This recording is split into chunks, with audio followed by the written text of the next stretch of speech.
My name is Emily, and for as long as I can remember, my life felt like a carefully curated picture frame, with every detail designed to fit someone else's vision. Growing up, the divide between my older sister Claire and me was undeniable. She was the golden child, graceful, obedient, and every bit the perfect daughter. Me? I was the one who didn't fit. Claire loved the spotlight, excelling in school and charming everyone with her radiant smile. I preferred the shadows, hiding behind my sketch pad and losing myself in the worlds I created with pencil and ink.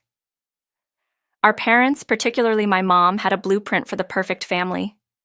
Dad was an architect, precise and methodical in everything, from his work to how he approached raising us.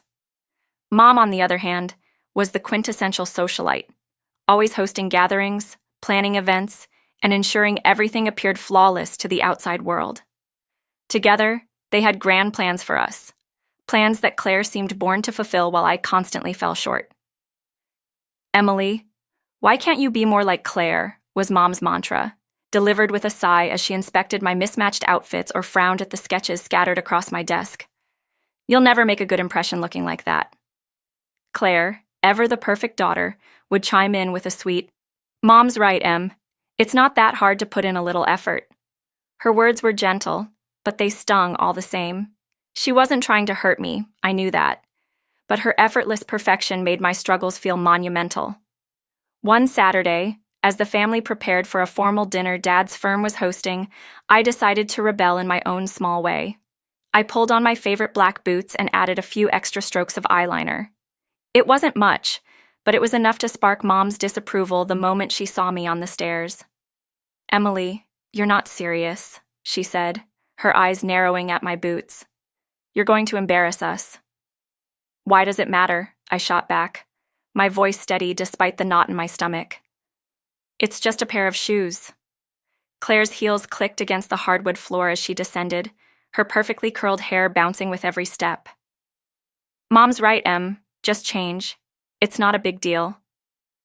"It is to me," I muttered, but the familiar weight of Dad's gaze silenced any further argument. "Go change, Emily," he said, his tone calm but firm. "We're leaving in 15 minutes. As I trudged back upstairs, resentment simmered beneath my skin. It wasn't just about the boots. It was the constant feeling of being molded into someone I wasn't, of living in a house where my voice didn't matter. That night, as I sat through another tedious dinner, I promised myself that one day I'd break free from their expectations. One day, I'd live a life that was mine. My room became my sanctuary, a place where I could breathe, dream, and exist without judgment. Unlike the rest of the house, which was decorated to Mom's exacting standards, my room was chaotic and colorful, filled with sketches, posters, and half-finished projects. It was my escape. One evening, as I was sketching a new design, Dad knocked and stepped into my room without waiting for an invitation. "Emily, turn that music down," he said, his voice cutting through the melody that had been keeping me company. "And why haven't you been studying with Claire? Exams are coming up." I pulled out my earbuds and sighed. "I study better on my own." He frowned, his disapproval palpable. "Claire gets excellent grades because she puts in the effort. You should be doing the same." "I do put in effort," I argued, frustration bubbling to the surface. "Just not in the same way Claire does. Why does everything have to be her way?" Dad's response was sharp. "It's not about her way. It's about what works. You're capable of more, Emily, but you're too stubborn to see it." "Or maybe I just don't want to be Claire," I snapped, the words escaping before I could stop them. His silence was more cutting than any argument. As the weeks went by, the tension between us grew. Claire, ever the peacemaker, tried to bridge the gap. "Emily, you're so talented," she said one afternoon as we sat in the library. "If you just applied yourself more, people would see that." "Why do I have to prove anything to anyone?" I countered, slamming my notebook shut. "I'm tired of pretending to be something I'm not." "It's not pretending," she said softly. "It's about making the right impressions. Sometimes you have to play the game to get ahead." "Well, maybe I don't want to play the game," I replied, my voice rising. "Maybe I want to write my own rules." Claire sighed, her expression a mix of frustration and concern. I'm just trying to help, Em. Dad won't always be there to fix things for you. What will you do then? I'll figure it out, I said, standing up. On my own.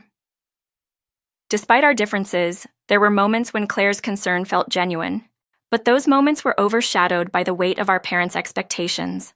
When Claire introduced her fiancé, a successful lawyer who fit seamlessly into our parents' ideal image, the pressure on me intensified. Now it's your turn, Emily, Mom said one evening, her eyes sparkling with anticipation. You'll find someone suitable, won't you? Suitable for whom? I muttered under my breath, earning a sharp glance from Dad. The more they pushed, the more I resisted. Then, one afternoon, everything changed. I was walking home, lost in thought, when I heard the roar of a motorcycle. Turning, I saw him. Jake. With his leather jacket, messy hair, and a mischievous grin, he was everything my parents would disapprove of. Need a ride? He called out, his voice warm and inviting. I hesitated, glancing back toward the path that led home. Then, with a surge of defiance, I stepped forward. Sure, I said, climbing onto the back of his bike. The ride was exhilarating, the wind in my hair and the city blurring past in a rush of color and sound. For the first time, I felt alive. Jake and I started meeting regularly, each ride taking me further from the life I'd always known and closer to the one I wanted. He showed me a world beyond the confines of my parents' expectations, a world of freedom, spontaneity, and joy.